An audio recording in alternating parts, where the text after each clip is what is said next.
What's going on, everybody? LK here, back at it again with another video, and today we're going to keep on going with the character guides.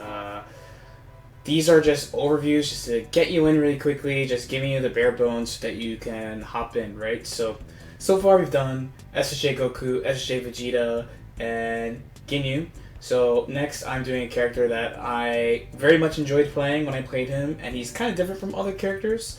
So we'll try to mix that in, like the unique points of him while going over the core, like his offense, his neutral, and what you do with his assists, what you do with him on a team in general, right? So for starters, Yamcha doesn't really share the same tools that other characters have. So for example, the immediate thing that most people notice is that he doesn't have the standard jump too heavy launchers. His combos are kind of different. His buttons are kind of different compared to other characters. But despite all these weird things, he is actually a pretty simple character. You just have to get used to playing him, get used to putting some games with him, right? So for starters, let's just talk about just basic combos. Since his aren't the same, you're going to be going into he's set to all guard. You're going to be going into 2H, crouching heavy, way more with him to confirm than other characters, right? And another thing that's unique about him is his jump heavy isn't a knockdown either. It kind of sends him out. So you can only do it in the corner. That combo I did is pretty much your go-to, just hop in, let's get started combo. His neutral game, is actually quite simple. So the basis of his neutral game, and it's going to sound familiar, is his Ki Blast. But his Ki Blast is really, really, really good. But for different reasons than SSJ Goku and SSJ Vegeta. So in the case of SSJ Goku and Vegeta, they can vary the amount they shoot, and they can stay safe because they can just shoot one, move, meet you in the air, whatever, right? The thing about Yamcha's is that he goes backwards when he fires his. He goes backwards. So the onus is actually on the opponent to move forward when he's doing this. To move forward or take a big risk like Super Dash or something. There are some characters who can't even crouch under it. And for these characters, you can create a structure where you either just fire them, fire, or you fire and then you move in with EX Wolf, right? As usual, his Ki Blast is really, really effective against Super Dash. Whoops. Okay, got set to the normal. His Ki Blast is really effective against Super Dash. Because he moves backwards like that, he actually is moving the screen away from the opponent. So if you try the normal Super Dash training primer, you'll find it maybe a little bit easier to... Oh, it's not on random. I am a professional gamer here.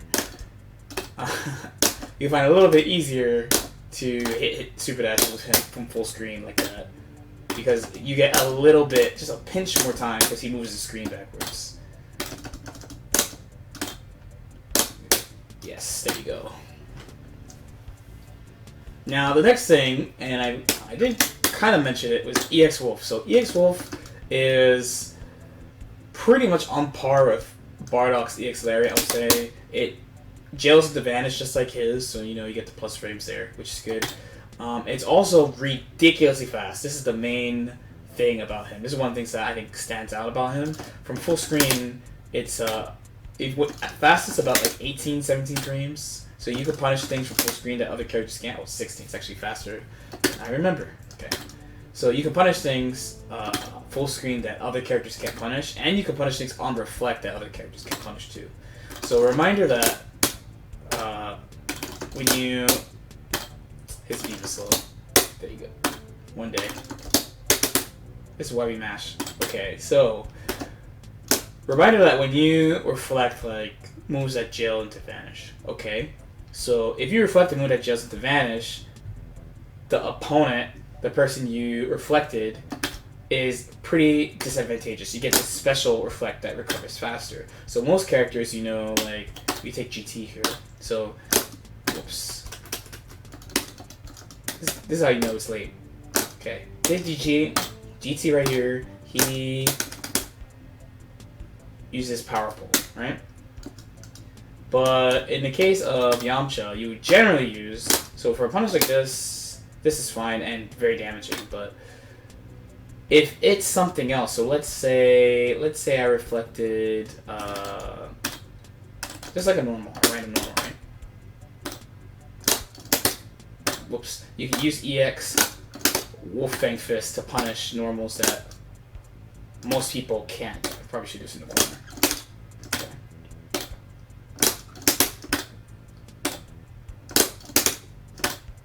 Now, the only thing with this is, as you can see, it can be a little bit difficult. I got it that time, but it can be a little bit difficult depending on the move you do. So if I use like this for an example, it would be way, way, way easier to punish. Oops, so imagine getting mixed up by training knowing. Okay. As opposed to this, which is actually punishable by EX Wolf on Reflect, but it's like this is very, very difficult. And I did it. Did I actually get it? Yeah, I got my first try. Wow. Okay, that's really, really hard to do. I'm not gonna lie, it's pretty hard to do. That is like maybe like a 2 or 3 frame window or so. It's pretty hard to do in a match. But no other character gets these reflect punishes except for him, which makes him really stand out. So when you put those two together, you essentially like put the fear of this in them. If you think they really are that forceful, you can 2H on reaction quite easily because you stay full screen because you retreat. If they're too scared and stay on the ground, you EX Wolf and you get in.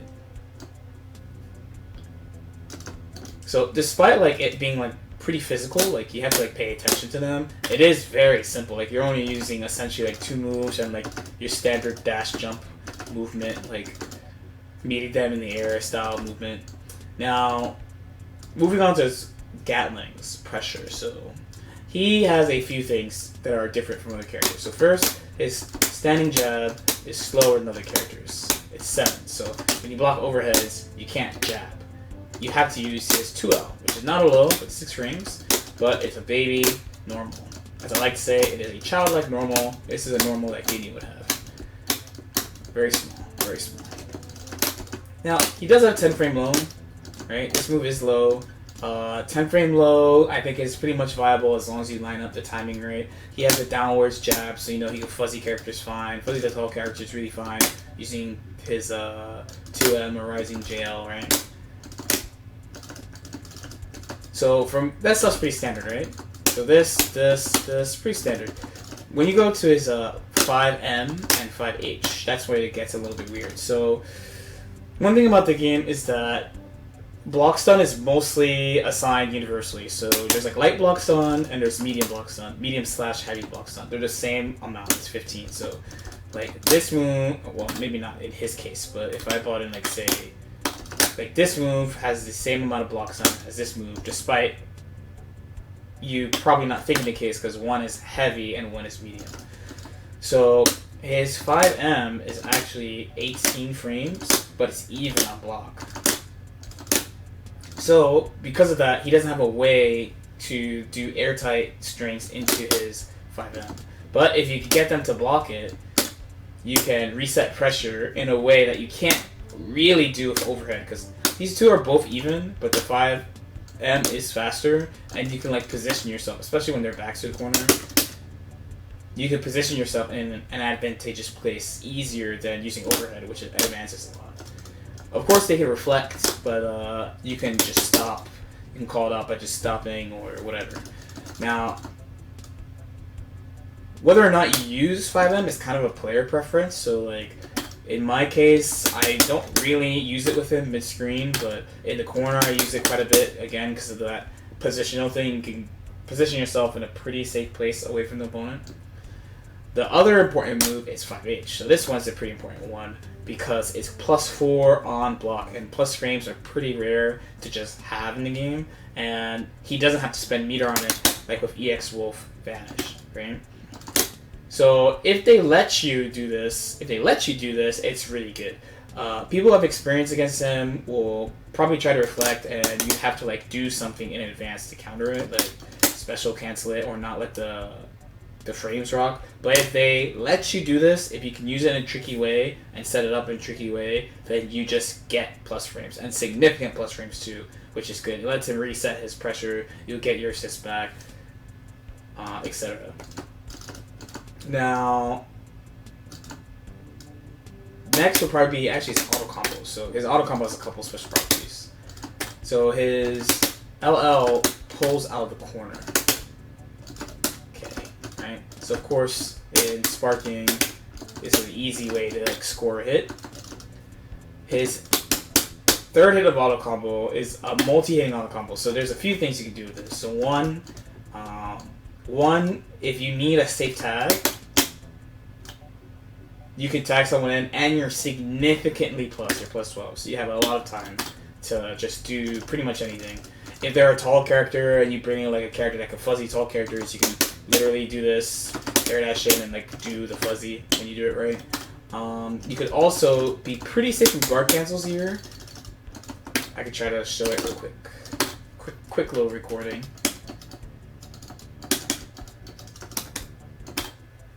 So this one will have Yamcha do nothing, and this one will have him guard cancel.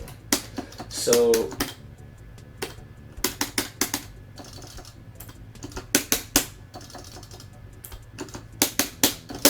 okay, my bad. I gotta do a little earlier. So when you get this actually to, did I put on the second one? I gotta wait a little longer. So when you actually do this correctly, you can stop them from guard canceling if you time a head invo move, special move, which he has a bunch of. Oh, I didn't do it that time. You do it by buffering core circle back, well, but you gotta time it right. It's been a while since I played him. There we go. Ah.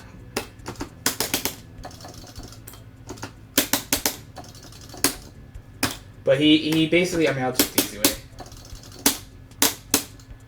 Okay. As long as you have an invincible move. You could do it with Gale Claws, but you need to time it properly.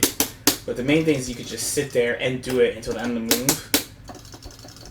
And then after the move, you can special cancel into his records, which we'll talk about next. Okay. So this is another thing about him. He has records. So we're pretty familiar. If you watch the game in tournaments, he's got the cross. So he's got the cross up. He's got this, which is safe on block. He can move back. He could follow up with a delayed attack. Okay. So let's just talk about the structure of this and how you want to use this at a basic level. So at the start, you want to cross. You want to cross because you need to see whether or not they get hit by the cross or not. What people block from him will tell you what they'll get hit by, what they'll be vulnerable to. This Rekka is a conditioning tool. So the general place to start is either cross straight up or Rekka into delay follow up. Rekka into delay follow up is a thing because he has this step through, which I think is pretty important. But it could be mashed. So if people are just mashing, then you'll tag them with this. And many people, especially many mid-level players, they default to just mashing against him. When they stop mashing, you either just get used to peeling back, stopping outright, or go through and cross. As far as raw cross, if they block raw cross up a lot, then that is a perfect spot to use 5H and take your +4 frames or Dragon Rush them. So if I make a quick recording right now, this is going to be, I have definitely had problems defending this myself. So we'll do a jab too, just to make it a little bit. Okay.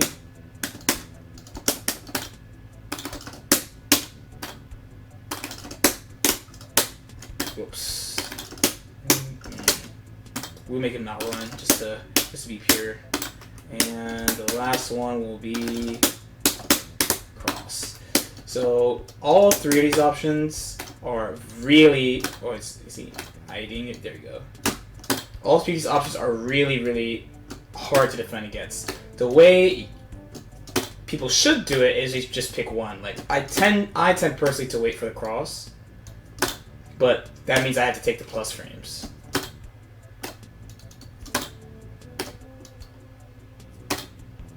Wait a little bit so you can get it. It's time. It's coming soon. The thing is, am I human? Am I human? Am I actually a human or am I a robot? So far, so good. Okay. We'll do like 2 more. Oh, I'm a robot. Yes, I've ascended.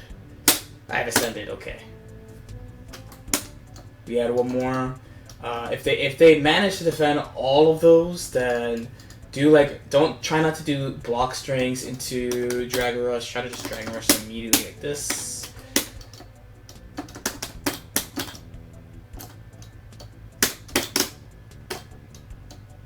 But if they look for the cross up, you basically get all of the other options.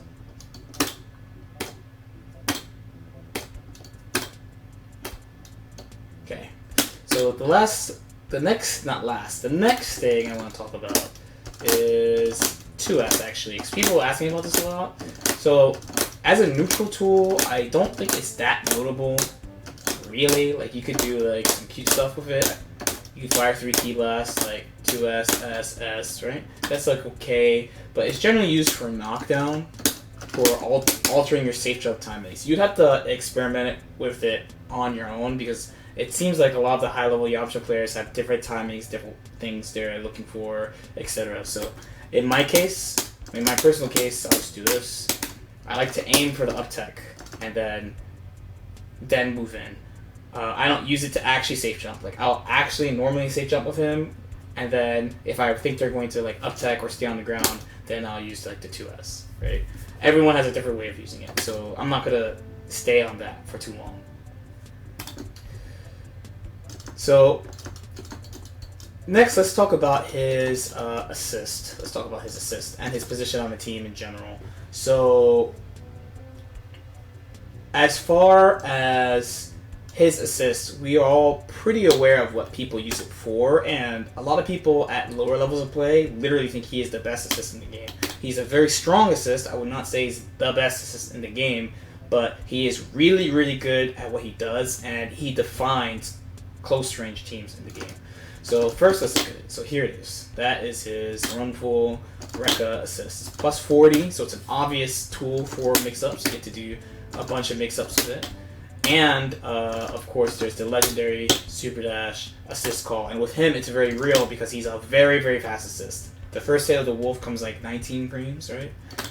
So the basic usage for him, besides Super Dash assist and doing like some type of Yamcha call into mix-up, would be actually when they're under you. So you want to like try to get over them, call him. If they're doing anything at all, they're just going to get hit. If they're blocking, you have the plus frames, you come down, you do whatever you want.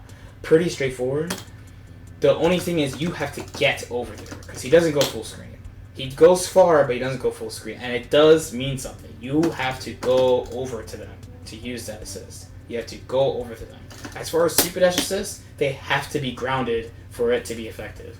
Super Dash, as you might recall, I'm pretty sure I brought this up in another video, has special blocks done in the air so people can move quite quickly. So if I set as a quick example, if I set the CPU to backdash and jump, okay, I'm gonna Super Dash at him, call Yamcha when he's in the air, right? Okay, see how early they can act?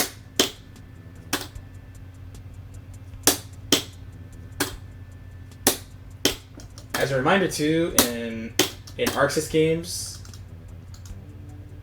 you generally get your air options back after blocking in the air. So even if they use both their air options, they're still going to be able to move again. So you have to be really careful and make sure you time your Super Dash so that they are low to the ground or they're on the ground. Like they're scared of jumping for some reason and they're on the ground. As far as team positioning, I mean, you can't go wrong. You've seen it so much, right? He's an anchor. And he's an anchor because you go back to what we said before, like you could hit people with him. You can hit people with it. You can get DRs. You can extend your turn with plus frames. He has good solo neutral. His damage is not the best, and his sparking routes are pretty meter heavy. You'd have to like look that up on your own. I actually, in my play, I learned like some pretty simple sparking combos, but I generally sparked before I even got to him. He has like a couple of cute tricks that you've seen before, like you got the Kaz. Right, and the one I showed before where You can pull him on the corner. But him and sparking is generally just doing the extra 20% and being able to just like run offense for a long time more than like special combos in general. Okay, hopefully that was a good overview for you all. It's not everything, absolutely everything about him, but it's not a super in detailed guide. It's just an overview so you could get started, and start like digging into him as a character, because he does have a few other extra kind of cool things about him. If you have any questions, just go ahead and leave them in the comments. Like and subscribe if you feel like it, and I'll see you next time. Peace out.